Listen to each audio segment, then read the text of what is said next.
Assalamualaikum warahmatullahi wabarakatuh. Nama saya Irma Rosyana. Saya dari kelas 10 AKL. Di sini saya akan menjelaskan melakukan komunikasi bisnis. Ini adalah sekilas peta konsepnya. Pengertian komunikasi bisnis. Komunikasi bisnis adalah pertukaran gagasan dan informasi yang memiliki tujuan tertentu yang disajikan secara personal atau impersonal melalui simbol-simbol atau sinyal.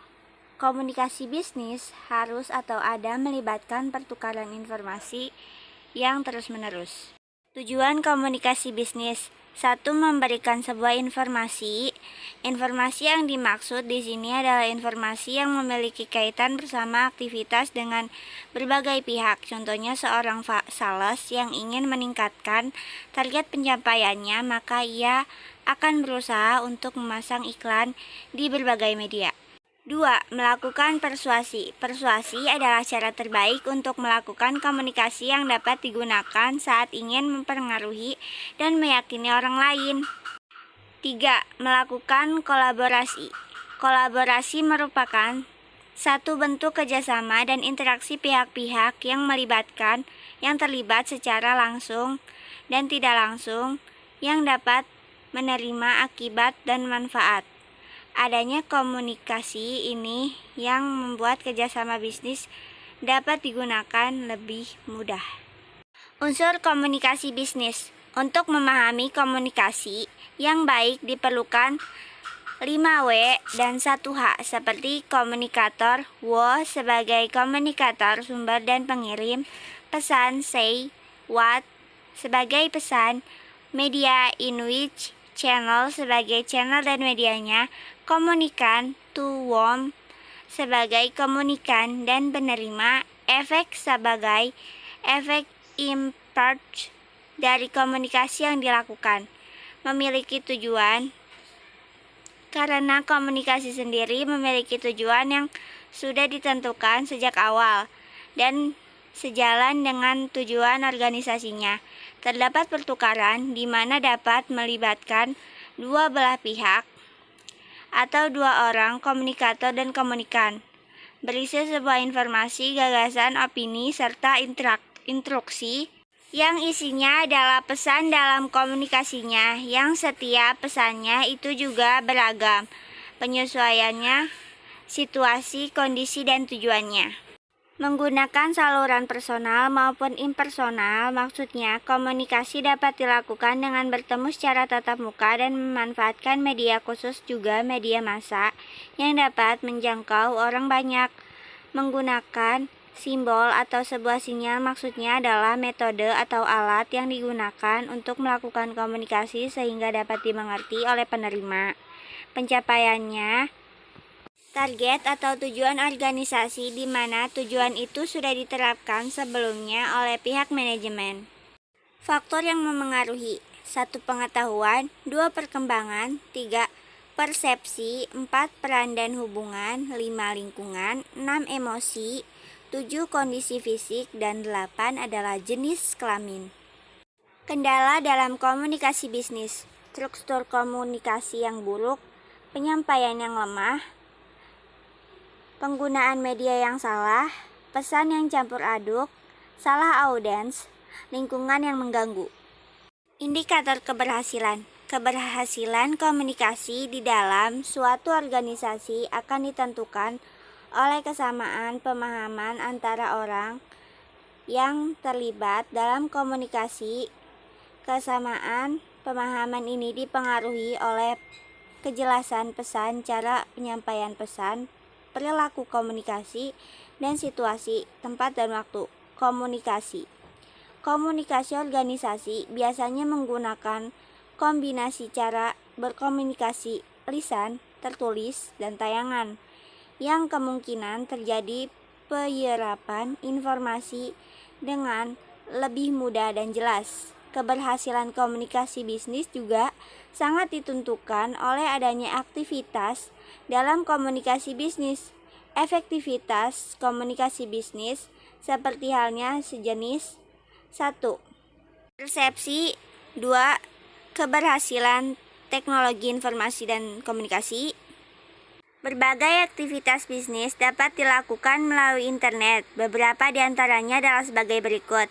Berbagi data internal, rekrutmen calon pegawai, memperoleh partner bisnis dan pelanggan, menemukan informasi eksternal, pihak luar, pembelian material dan peralatan, promosi produk dan jasa, fasilitas penunjang bagi pelanggan, media kolaborasi dengan partner bisnis, publikasi perkembangan bisnis. Komunikasi bisnis berbasis internet dapat dilakukan dengan berbagai macam cara, yaitu menggunakan email, diskusi melalui limis, mailing list, membuat suatu grup atau komunitas, melalui video konferensi, pesan singkat, telepon berbasis internet, transfer data dan dokumen. 3. Ketepatan. Komunikan atau audiens memiliki kerangka pikir agar komunikasi yang dilakukan tepat sasaran. Komunikator perlu mengekspresikan hal yang ingin disampaikan sesuai dengan kerangka pikir komunikan. 4. Kredibilitas. Dalam komunikasi, komunikator perlu memiliki suatu keyakinan bahwa komunikan dapat dipercaya. Sebaliknya, dia juga harus bisa mendapatkan kepercayaan dari komunikan. 5. Pengendalian. Dalam komunikasi, komunikan memberikan reaksi atau umpan balik atau feedback terhadap pesan yang disampaikan. Reaksi ini harus bisa diantisipasi sekaligus dikendalikan oleh komunikator sehingga tidak melenceng dari target komunikasi yang diharapkan. 6. Kecocokan. Komunikator yang baik selalu dapat menjaga hubungan persahabatan dan menyenangkan dengan komunikan. Keterampilan komunikasi bisnis. 1. Komunikasi lisan. Tidak ada percakapan yang sempurna tanpa adanya percakapan lisan. 2. Body language. Komunikasi bukan hanya terjadi secara verbal, tapi juga ada jenis komunikasi nonverbal seperti body language. 3. Komunikasi tertulis. Menulis. Siapa bilang pengusaha sukses tidak harus pandai dalam hal menulis. Selagi menjadi seorang pelaku di bidang bisnis, konten marketing berupa tulisan yang menghipnotis pembaca pun harus kita kuasai. 4. Presentasi. Sebagai pengusaha, Anda tentu akan melakukan banyak presentasi baik kepada pelanggan maupun investor bisnis. 5. Negosiasi. Tidak ada bisnis yang tidak melalui proses negosiasi. 6. Mediasi. Tidak jarang ketika kita menjadi pengusaha, peran kita sebagai mediator akan berkurang, sebab kita lebih diperlukan sebagai converse. 7. Debat. Kita tahu dalam bisnis saat ini tidak ada komunikasi yang tidak melibatkan kemampuan berdebat. 8. Kepemimpinan. Tanggung jawab Anda sebagai seorang pemimpin harus Anda lengkapi dengan keterampilan komunikasi yang layaknya seorang pemimpin. 9. Cross-platforming. Komunikasi yang ada saat ini jauh lebih luas dari yang sudah ada, seperti panggilan telepon, SMS, email, video chat, pesan instan, dan lain sebagainya. 10. Mendengarkan. Yang terakhir adalah keterampilan komunikasi dari arah sebaliknya, yaitu mendengarkan. Jenis komunikasi bisnis. Cara penyampaian informasi. 1. Percaya diri dan serius. 2. Hindari pertanyaan dan gunakan pernyataan ramah. 3. Mudah dipahami. 4. Dengarkan anggota karyawanmu. 5. Tetap open mind. 6. Mengulang informasi-informasi penting. 7. Saling menghargai. Perilaku ruang lingkup. Perilaku dalam organisasi akan berdampak terhadap kinerja, baik kinerja individual, kelompok, maupun organisasi. Tentunya ini menjadi sikap dan tindakan organisasi sebagai ilmu terapan di dalam segala aturan organisasi tersebut. Etika komunikasi bisnis sangat dipengaruhi oleh individu dan kelompok dalam organisasi, yang mana kegiatan sebagai pelaku organisasi yang menjalankan dengan berbagai macam karakter personal. Hal ini agar dapat mencerminkan bagaimana individu untuk bertindak secara proporsional dengan tujuan organisasi. Ruang lingkup komunikasi bisnis. 1. Komunikasi internal. Komunikasi yang langsung dalam ruang lingkup atau organisasi atau perusahaan yang terjadi di antara anggota organisasi atau perusahaan tersebut. Komunikasi ini dibedakan menjadi 3 macam, yaitu 1. Komunikasi vertikal. 2. Komunikasi horizontal. Lingkup organisasi atau kantor, diantaranya orang-orang yang mempunyai kedudukan yang sejajar. 3. Komunikasi diagonal, yang terjadi di antara ruang lingkup organisasi atau kantor, diantaranya orang-orang yang mempunyai kedudukan tidak sama pada posisi tidak sejajar, vertikal. Komunikasi eksternal. Komunikasi yang berlangsung antara organisasi atau perusahaan dengan pihak masyarakat yang ada di luar organisasi atau perusahaan. Komunikasi dengan pihak luar dapat bentuk melalui eksposisi, pameran, promosi, publikasi, dan lain-lain. Konferensi pers, siaran televisi, radio, bakti sosial, pengabdian pada masyarakat. Komunikasi internal dimaksudkan untuk mendapatkan pengertian, kepercayaan, bantuan, dan kerjasama dengan masyarakat. Aliran informasi, jaringan kerja, dan peranan individu. Komunikasi menurut aliran informasi. 1. Komunikasi satu arah. 2. Komunikasi dua arah. 3. Komunikasi ke atas. 4. Komunikasi ke bawah. 5. Komunikasi ke samping. Komunikasi menurut jaringan kerja, yaitu komunikasi yang terjadi di dalam sebuah organisasi atau perusahaan, komunikasi yang diterapkan dalam sebuah jaringan kerja. Komunikasi menurut jaringan kerja dapat dibedakan menjadi komunikasi kerja, rantai, lingkaran, dan bintang. Komunikasi menurut peranan individu.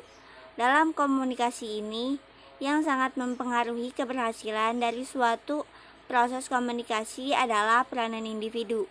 Komunikasi menurut peranan individu dapat dibedakan menjadi sebagai berikut. 1. Komunikasi antar individu.